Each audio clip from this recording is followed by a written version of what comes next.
Hey guys, welcome back to Feed the World. Now, I've been away for a long time and I'm so sorry about that. I was called away to adventure off in the real world and check out Gamescom and Insomnia. But we're back now and I really just want to strap on my Wellington boots, put on my overalls and get down and dirty with some good old-fashioned farming. So I just hope everything has been okay while I've been away. Okay, it feels so good to be back on the farm. Check out the brewery over there. It's just so good. Say hello to the pigs, Whoa, hang on a sec. What's going on in here? We got cows in the pig pen? Get out of it. Alright, I'm gonna get my sword out and my pick. Maybe my axe. Do some maintenance here. Come on, scumbags. And you, come on, clear off. Get out of the pig pen. That's right, Dolly. Okay, she's gone. Oh, there's a duck here too! Where's he gone? Okay, no, he's gone. I can't see him. Right, let's get out of here. And yeah, that looks about it. Everybody else is in their correct pen. Right, so let's take a look at the to-do list and see what there is to do on the farm. Now, strawberry and blueberry patch, I don't really know how blueberries and strawberries work. I'm not even sure that we can actually grow them, so I might have to remove that sign. Catalog food recipes, well, that's going to be important for when we have our shindig. We need to make sure that we have all the recipes on all the different variations on the food that we can make with the ingredients around our farm. We need to gather them all up and work out what we can make so that when people come to our shindig, to our party, they're well entertained and they're not hungry for any kind of food. Now, confront Strawfingers. Well, I haven't seen him for a while, so hopefully he's on the run and staying far away from me. Investigate magic and Thorncraft. Well, that'll come, but I think my shindig is a bit more important than magic and Thorncraft. Now, what else? The fish farm, I am not sure at all how I'm even supposed to get fish to spawn, because you cannot use fish to create mob spawners. You can't have a squid spawner with the soul cages. So I think the only way to farm fish really is just to have a big vat, a big area of water, and hopefully let the fish spawn in there, and once they spawn in there, kill them. So maybe some kind of way to fill an area with water and then drain it. But the problem is when you drain an area, I'm not sure that fish even die. I'm not sure the squids die. Now the other things are milk facility, which is going to take a long time. That's a big undertaking. Right, so the last tree breeding options, there's something we can go for because there's only one tree left, and that is the sequoia tree. Now, to make a sequoia tree, we have to actually combine, I think, what is it? Bull pine and mundane larch. And those are two things that we do have orchards for, so that's one thing we can do today this episode. And that's about it. So I reckon what I'm going to do today is get the sequoia tree and prepare for the shindig. Right, so let's go. Right, so it's time to dig through my chests and see if I can find some bull pines and some mundane larches. Okay, do you see any bull pines or mundane larches? I'm not sure what they look like even. Oh, hey, well, there's one bull pine, so that's a good start. Got a load of Grandidier's baobabs in here. Right, so I have one bull pine, but that's fine, because what you can do is you can plant the tree, then I can use grafters to graft the leaves of the tree, and I can get a guaranteed sapling from every single leaf that I hit. So, getting more saplings isn't a problem, as long as I have one sapling to begin with. So I'm going to check these chests up here, and pray to God that I have a mundane larch lying around. I'll just take some of these bull pines for good measure. Might as well get these out of the chest, make some use out of them. Oh, 5 there, nice.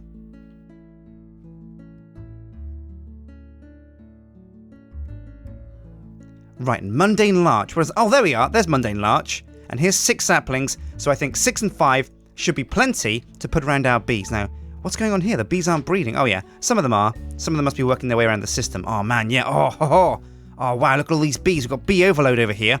But no problem, that just means that there's even more honey being made. So, let's... Oh, hello, Mr. Cow. Let's put down some of these saplings and get on the road to making a sequoia tree. Right, that's the mundane larch has gone down. Now, I'm going to have to go back to base. Or am I? Oh, no, I've got some bone meal here. So, no problem, I'll just get rid of that wool. Oh, I must have picked that up from Dolly earlier. Thank you very much, Dolly. I could even get a double bed out of this. I could get another bed, fill in my the gap that I created for Kim in my bedroom over there. Have a triple bed. Oh, nice. Right, so I'm going to get the bone meal down and grow me some mundane... Oh, yeah, now I remember what these trees look like. That kind of almost bleeding bark with the kind of sap and the goo kind of dripping out of it, and those eerie kind of dark teal, haunted almost leaves. Now I'm going to have to clear out the space above these hives so that my bees can get breeding again, but that's no problem. That's only a small amount of maintenance and shouldn't take too long. Right, so the mundane larches have gone down. I think I've probably got almost too many here, so I'm going to start putting down bull pines now. Now, I think these trees don't actually have that many leaves, so I'll put one down and see how it grows. I can't remember what this tree looks like. Whoa! Oh, yeah, it's very similar in style and in log to the mundane larch. Okay, so I'll dot these around near the other trees, and that should get us well on the way to getting the sequoia tree. There we go. One more down here. Oh, yeah, look. Oh, I'm stuck. Oh, let me out. Okay, I'm out. Sweet. Right, now, how many more saplings have I got? I can probably fit one more down here. Now, remember, the area where the flowers are is the areas where the bees pollinate. So I could, in theory, put trees all the way out here. But the problem is, that's too far away from the beehives. And I think we've got just... Oh, I've run out of bone meal. Oh, no, well, I'll just leave these trees down here and they'll grow of their own accord over time. But for the time being, we've got enough bull pines and enough mundane larches for the tree breeding to get well underway. Put one more tree there, and I'll put a couple of trees down here as well. Oh yeah, and that should see us sorted. Right, now the sun is setting. So I better just... what I'm going to do now is survey this area over here, because I'll go up high as well to get a good bird's eye view of the area that we've mapped out for our shindig. Now, if I remember rightly, I came from across the sea, across the ocean that way. So when my friends and my guests are going to be arriving, I'm going to need a dock. I need a dock for people to kind of dock in at. I'll maybe make a ferry for people to arrive on, and they can dock at the shindig port. And a wench sapling. And now once they dock, they'll be basically... Oh, I'm a bit low here actually. I'll go up even higher on the hill. But I best be careful because it is night time. Right. There we go. Oh yeah, nice bird's eye view from this tree. Perfect. Right, so they're going to come down. And this area here is where the shindig's going to take place. Now, it's close enough to the farm that I can get all the food over there to the shindig site really super fast and super easy. But it's far enough away so that the noise of the animals and the farm machinery won't be heard and it won't disrupt my guests. So I'm thinking about just like a big platform that reaches out over to the sea a bit to have the dock on, and then set up this area with stalls and stuff and set up my food that way. Right, so I'm going to go have a sleep before I think about the next step. Yawn. Oh man. Oh, look at the carrot field. I'm going to go over and check out the carrot field because, oh my god, that thing's fully grown now. And in fact, that reminds me, every time I start the game, I should be flicking the switch at my seed oil generator plant and getting power pumping around the farm. So all these engines are on by default. All I need to do is climb up here, turn on the seed oil tank, and get this party started. Oh yeah, now the seed oil now goes all the way down into the seed oil engines, but I'm also porting it over to the honey engines, or what used to be the honey engines, because now I'm saving up the honey because I need the honey to make my short mead. And if I can't get my guests drunk, well, what good is a shindig if you can't have a good old natter and a good old pint of scrumpy jack? Alright, one engine is pumping away. Just need to wait a bit longer. More of these engines should start pumping any second. Come on. Now as the engines fill up with seed oil, as soon as they get to the amount they need to start chugging, they will start chugging away. Oh, one of the honey engines is going as well. But I tell you what, I'll leave that tank to pump oil into these engines and just leave it on for the time being. Now power's now going around the farm, so let's go over to the carrot patch. And now, oh yeah, as power gets to the carrot patch, the multi-farm will start harvesting all these fully grown carrots. So we better go and have a look at it now before it collects up all the carrots and just basically turns all the land into... Oh, here we go. Yeah, you can see. As it harvests up the carrots, sucks them into the farm, and just turns the land back into irrigated, ploughed dirt blocks. But, oh, isn't that a cool thing to watch? Every one of these that breaks is more carrots for me and my farm. Oh, yeah. This is going to be the best shindig with loads and loads of food and drink. But speaking of drink, actually, I might as well go over to the brewery and set up some more short mead to be made. Now, we've got tons of cans of honey over here, so we shouldn't have any problem with that. But what we lack in here is honeydew. Now, this chest over here should be accepting honeydew through this pipe. Let's take a look. Oh yeah, we've got a stack in here. So what I'm going to do is I'm going to chuck a stack of honeydew in here. And now we can see that, oh yeah, all that turned into short mead, sucked out of the squeezer, sucked out of the fermenter, and put in the tank. So let's go and check the tank and see how much short mead we have for this shindig.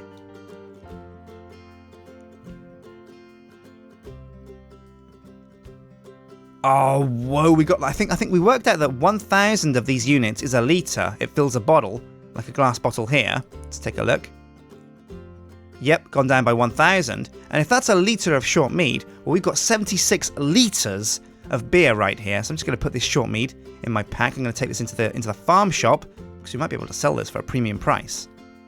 Oh, no, we don't actually have a drinks chest in here. We don't have anywhere we can put the short mead. But never mind. For the time being, I guess I can just put it in one of these chests to the side. So there we go. Bit of short mead there. In fact, I'll tell you what. I'll look left. I'll look right. I don't see anybody. Maybe I can just have, a bit of a tipple.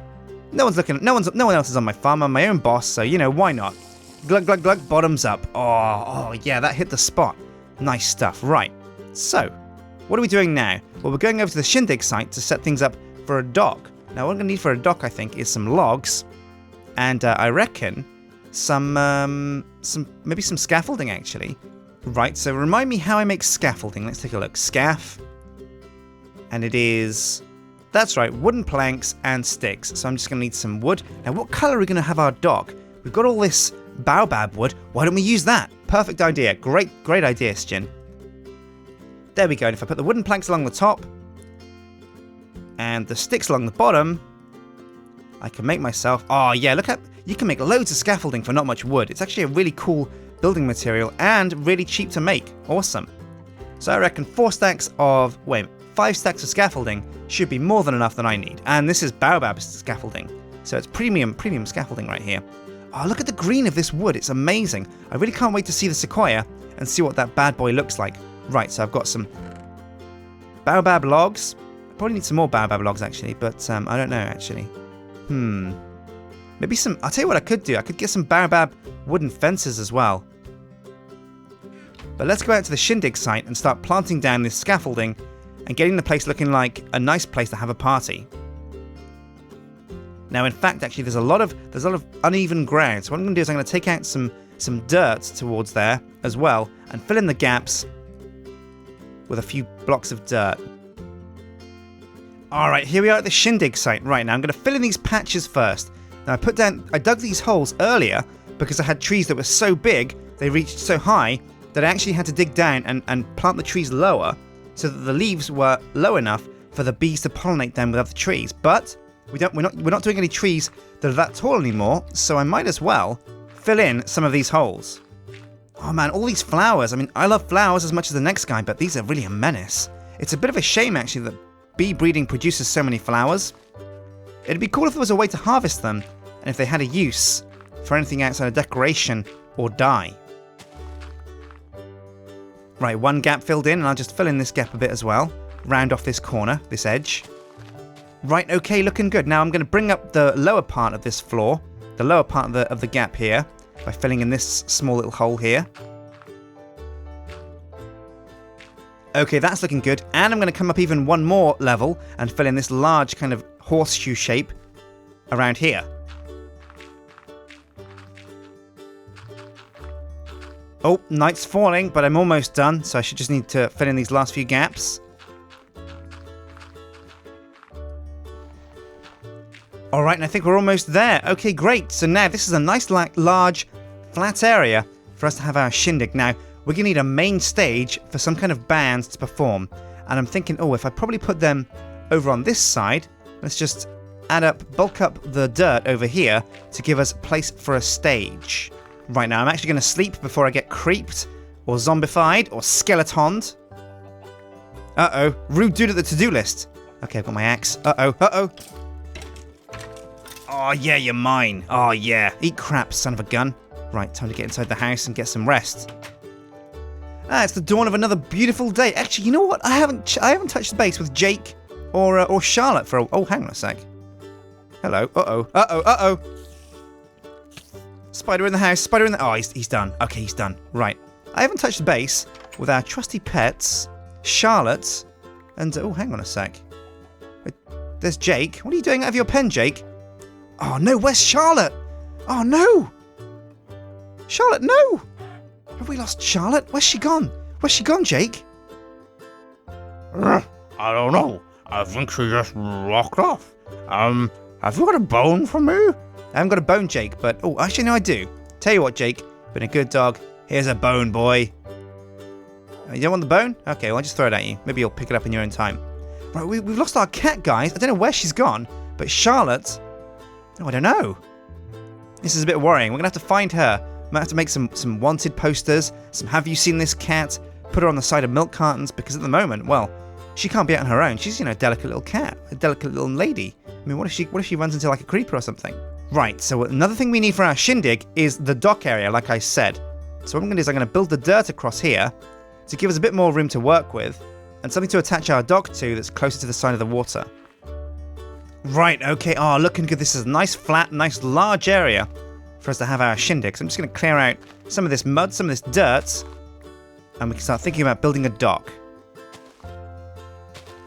Okay, so I've got my baobabs. Now, how am I going to make this dock section? I want to use as much scaffolding as I can, and scaffolding works well when you build up with it. So when it kind of starts low, and you use it for support structures. So, oh, what's this? It's a nice little hole down there. Ooh, cover this up in case someone falls down there, actually. In fact, why not, Mr. Moo? Off you go. Ooh, oh, almost. Okay, just cover that up. Someone might fall down there. It's a bit dangerous. Right, so how are we going to build the dock? Let's take a look. Now, with docks, you can actually, with scaffolding, you actually left-click on the block, and it will actually build up like that. And that's really useful, because what that means is you can use it as a ladder section that climbs itself. Right, now climb this scaffolding and see how high it is. Okay, yeah, this is about the right height to connect to the land. So I'll just keep adding to this scaffolding, and every 8 blocks, putting down another scaffolding pylon. Right, and that looks like all the scaffolding I'll need for my dock. Now I need to reach out to the scaffolding with some baobab planks, but I also want to use these logs for something. Now I'm thinking what I can do is I can use the logs for maybe fence decoration along the side. So what I'll do is I'll come over this way, attach the dock to the middle of the scaffolding, and then feed this all the way to the land. Oh, I've run out of baobab planks, so I'm going to have to cannibalize some of these logs I've got to make more planks. Let's see. A couple of these. Should do the trick. 8 more should be all I need. 1, 2, 3. Yeah, absolutely. And there we go. The dock section is almost finished. I'll just trim up these scaffolding sections. Boink.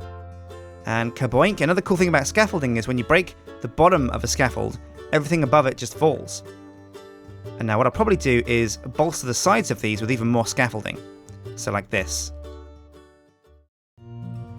Oh yeah, it's looking pretty fan-frickin-tastic so far. We've got the dock set up pretty much. It's a bit rough around the edges, and I'm going to need to tidy it up, decorate it a bit. So next episode I'll probably finish up the shindig site and start thinking about how I'm going to get the food from the fields and the ingredients table into finished sandwiches and products, and onto stalls for players and tables for players to come and have a look and have a taste for themselves when I finally throw my shindig. But I've been Sjin, and this has been Feed the World. Oh, it's good to be back, and I can't wait till next episode when hopefully I can finish up the shindig site and then start sending out invitations and getting guests onto my farm, because so many people just haven't even seen my farm yet.